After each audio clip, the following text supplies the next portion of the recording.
बोले महाराज ये तो बड़ी सौभाग्य की बात है कि आपको भोजन कराने का सौभाग्य मिलेगा। तो ब्राह्मण बोले कि हम भोजन तो करेंगे, पर ऐसा है कि हमारा शेर बाहर खड़ा है। हमारा कौन बाहर खड़ा है? शेर। और वो हो गया है बुढ़ा, उसके गिर गए हैं दांत, और वो खाता है मांस। तो ऐसा है कि महाराज आप थोड़े से मांस की व्यवस्था कर दो। मोरध्वज बोले कि मैं मांस कहां से लाऊं, किसी को भी काटूंगा तो कष्ट होगा, ऐसा करो आप मेरा मांस परोस दो। मोरध्वज बोले मैं शेर के आगे चला जाता हूं, शेर मुझे खाए, जितना जी करे मेरा मान। देखो मोरध्वज, मेरे द्वार से कोई भूखा ना लौटे, इसके लिए शेर के आगे अपने को डालने को तैयार है। मेरी जांघ काट के मैं डाल देता हूं, शरीर के अंग काट के डाल देता हूं। ब्राह्मण बोले ना ना, मेरा शेर बुढ़ा है, दांत टूट चुके हैं, वो मांस को फाड़ नहीं सकता अपने से। इसलिए ऐसा है कि आप तो हो गए हैं बूढ़े, आपका मांस थोड़ा कड़ा है, उसे कोमल मांस खाना है। हमने सुना है आपका एक बच्चा है। मोरध्वज का एक बेटा था, नाम था ताम्रध्वज, अभी मात्र 6 साल का था, छोटा सा 6 साल का बच्चा। ब्राह्मण बोले ऐसा करो, भगवान कृष्ण बोले ऐसा करो कि तुम्हारा जो बेटा है? मोरध्वज बोले हाँ है।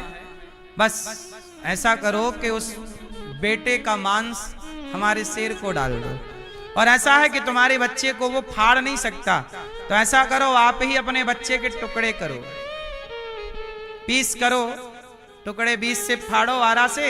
ये आरा मतलब लकड़ी चीरने वाला आरा, उससे जरा बच्चे के 2 भाग करो, सिर से आरा चला के, फिर 2 भाग करके फिर 1 भाग के फिर 5-6 टुकड़े करना, शेर को डाल देना, वो खा लेगा। कोमल मांस खाता है ना वो बच्चे का, कठिन कठोर नहीं खा सकता, दांत नहीं है तो फाड़ नहीं सकता। बस इतनी सी प्रार्थना है, आप ये दान करिए। अब देखो, अब जरा सोचो कि कोई आपके घर आए और कहे कि आप अपने बेटे को जरा काट के दे दो, सुनने में कितना अजीब लग रहा है। मोरध्वज ने कहा, अच्छा मोरध्वज धर्म संकट में पड़ गए, खुद का मांस हो तो मैं अपने को काट दूं, पर मैं किसी बच्चे को काटूंगा तो वो भी तो अपराध लगेगा ना, भले मेरा ही बेटा हो, पर उसकी इच्छा के बिना काट दूं तो पाप नहीं लगेगा, बाल हत्या लग जाएगी। अब तो धर्म संकट में पड़ गए मोरध्वज, अब क्या करें।